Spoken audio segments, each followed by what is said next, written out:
Welcome back. First of all, sorry for this video being late. I've just been doing a lot. And second of all, this video will have the announcement of how I'm going to be doing 2022 at the end of it. So if you want to stick around for that, just so you understand how I'm going to be doing things, I'll put a timestamp of all the albums I cover and all when the announcements start. Cool? Cool. So I listened to 9 extra albums this year that I didn't have a chance to listen to when they released, and so I listened to them now. And they were all mostly pretty good. Mostly. I want to kick off with, most of these albums have been mentioned before, except for, let's see, I've mentioned before whether on a best or worst list. In fact, I think all of them except for one has been mentioned. Yeah, all but one has been mentioned, so let's do this. First album is Jubilee by Japanese Breakfast. This is a hell of a record. I mean, honestly, the sort of vibe that she's going for here only fails on one track to me, and that's Slide Tackle. However, every other song in this is very melodic and catchy and sometimes hurtful. I mean, the strings on this album are really good, her voice is insanely good, and the guitars are almost always amazing. Oh, that's a 9 out of 10, by the way. The Turning Wheel by Spelling. The only reason I really checked this out was because Big Daddy Fantano gave it a 10, and, yeah, I see it, I guess. I can see why he might like it. I mean, there were a couple of songs on this that didn't really stick with me, such as Emperor with an Egg and Queen of Wands. However, I liked Little Deer, Turning Wheel, The Future. There's one I really like, Boys at School. That's the one I loved besides Little Deer. But it's a really good album. Spelling definitely has a bright career ahead of her, especially after getting the exposure she did from Fantano. And I highly recommend checking this out. It's a solid 8 out of 10. Calvacade-Black MIDI. I mean, I get very heavy Radiohead vibes from this, and I'm not even sure why, because it's not very, like, Radiohead-ish. The vocals are, depending on the song, either really soothing or just punch you in the face. There's only really, I think, two songs I'd skip on this, Dethroned and Slow. Mainly because they're just boring, especially for an album with so much excitement. This is still a really good album, though. I'd highly recommend checking out Chondro Militia Patella, which narrowly missed my 50 best songs. It's a great song. It has an amazing guitar. The percussion is really good, and it slows its tempo down, like, maybe a couple quarters way through the song. But it's still incredible. Yeah, a solid 8 out of 10 for the album. I Don't Live Here Anymore by The War on Drugs. This is the only one I haven't talked about, and that's because it really wasn't my cup of tea. I understand why people like it. There are even songs on here where I vibe with. Harmonia's Dream narrowly missed my top 50. I Don't Want to Live Here Anymore and Wasted. Also Occasional Rain. But that's really where my list ends. Every other song, there's something about it that just turns me off. Like, for example, Living Proof. It's an Ed Sheeran song. It's a fucking Ed Sheeran song. Literally listen to it, and it's an Ed Sheeran song. Change. The bridge is really bad. It doesn't deserve the runtime. It's just not good. I Don't Want to Wait. The vocals are so bad, and the percussion is so terrible. Rings Around My Father's Eyes.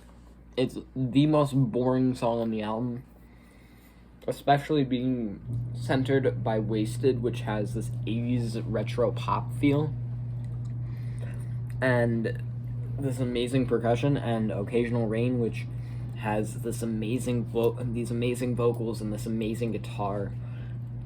It just feels boring. I don't know. I still don't hate this album, but I don't like it. It's a 5 out of 10 for me. Beartooth, Below. Yeah, this was pretty good. I liked it. There were a couple songs on here where I definitely skip. I mean, Dominate, that has a fucking terrible breakdown. It's the worst breakdown on the album. No Return is a bit too poppy for me. I don't think they pull it off like Ice Nine Kills can, for example. I Won't Give It Up is basically The Offspring's drums and intro that sounds like The Offspring, and mixed with a chorus that sounds like you asked an AI to imitate The Offspring. It's a terrible Offspring song. And what I'm saying is it's Let the Bad Times Roll, the album. The last riff has a decent hi-hat intro, some pretty good guitar, but it drones on by the halfway point. It does not deserve the runtime, even by a mile. It's a solid 7 out of 10 album, though, don't get me wrong. I mean, the opener, the first 4 tracks are really good, especially Fed Up, that's my favorite on the album. Hell of It is insanely good, and Phantom Pain is immaculate. But it's still just a 7 out of 10 for me, though. Earth is a Black Hole by Teenage Wrist. I really like this album a lot, as you can tell by it making my top 10 of the year. I mean, the only song I'd really skip on this is Wear You Down, which just has this really mediocre chorus, and it just feels incomplete. But other than that, I mean, the percussion and the guitar are still really good on that song. The guitar work is almost always amazing, and the percussion is almost always outshining the amazingness. Especially on Wasting Time, which has an amazing guitar, amazing percussion, and this perfect voice that mixes being powerful and being good, and just puts them in a cauldron and makes it good.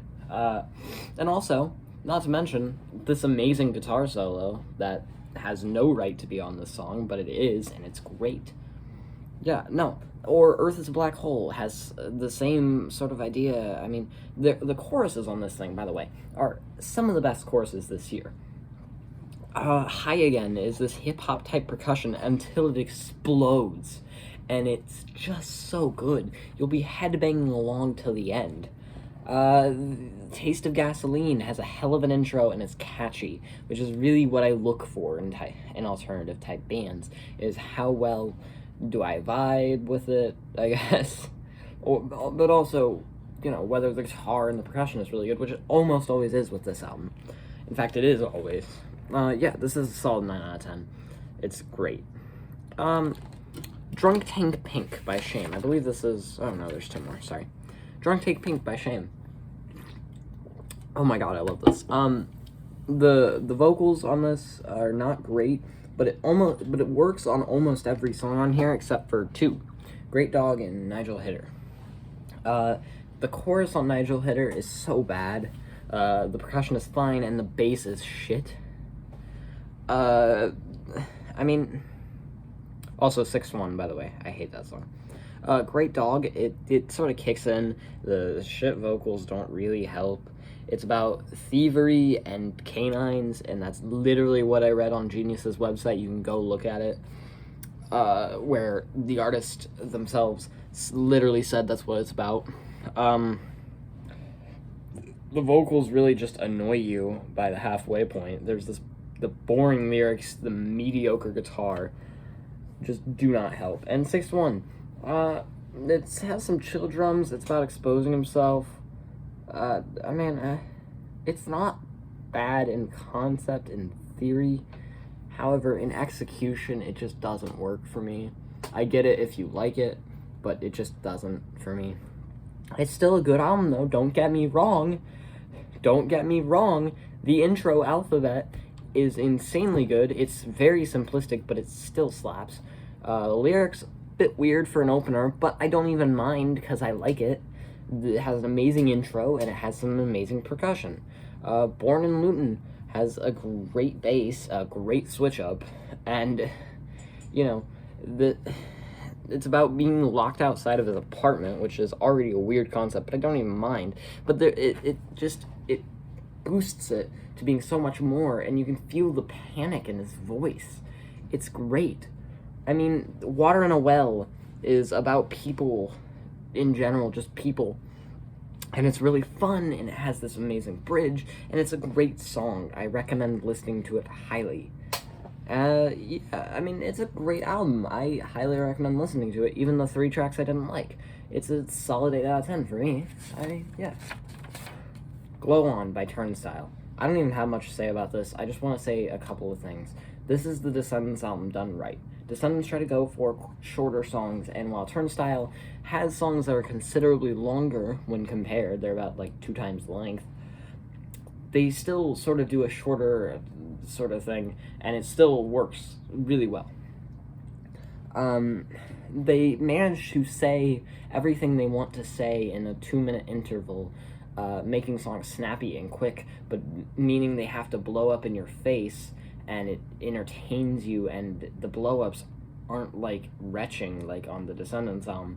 It's some amazing guitar work and some amazing percussion. Even in my notes I wrote power chord payoff, which is my favorite phrase, and it refers to like Green Day or Nirvana, where they mainly go for power chords and it pays off. It works. My favorite album, one of my favorite albums of all time, American Idiot, a lot of the songs are just power chords, but it works. I like it. I mean, most of these songs are pretty good. I can tolerate them at least. The only ones I can't are really Humanoid, Shake It Up, and it's the one that reminds me the most of the Descendants. It has shitty vocals, this shitty 8-bit thing, and the shitty switch up. And Alien Love Call featuring Blood Orange. It's a slower song. It has a decent guitar and drums, but the vocals that work on faster tracks, because you're not noticing the vocals, don't work on a slower song because you're sort of relying on the vocals, you know what I mean? It's still a solid 7 out of 10 album, though, do not get me wrong. And finally, we have Separate. I'd already listened to 3 of the songs in preparation for the Tiny Moving Parts concert that I never went to go to, because Capstan was one of the openers and I wanted to listen to them. But yeah, this was pretty good. I liked it. I'll start with my favorite songs, which are by far Blurred Around the Edges, Abandon, Shades of Us, and Shattered Glass. The Shattered Glass has a good-ass guitar and some good-ass percussion and a great keychain. Abandon, it gives me Linkin Park vibes every time I hear it. It has some amazing percussion and some good keys. Blurred Around the Edges has this amazing guitar line that I am learning to play, actually, and some cutting-edge lyrics that just explode in your face by, I think, the final chorus, maybe, is when they... or the bridge, sorry, the bridge. And then Shades of Us, it starts very slow, and it's like, and the voice, while not great, it's just adds to the cuttingness of his situation, and it sort of explodes just like Blurred Around the Edges does. It's a really good album. I would skip Sway, Decline, and God, there's one. Yeah, Alone. They're all sort of trying to go for different vibes than the album has previously, where the album goes more either low-key or a little bit less low-key alt-rock, and on Alone it's heavier, on Sway it's acoustic, and it goes for strings, and on Decline it's just this shitty vocals and shitty background vocals with an okay solo mixed in. It's a solid 7 out of 10 album for me. I enjoyed it, but yeah. Now, for anyone who doesn't want to stay for the sort of recap of what I will be, or not recap, what I will be doing in 2022, you can leave right now. That's totally cool. Thanks for watching. If you want to know what will be happening, stay. Cool. So, here's what I think I'll be doing. Every month, I'll be dividing it up into months.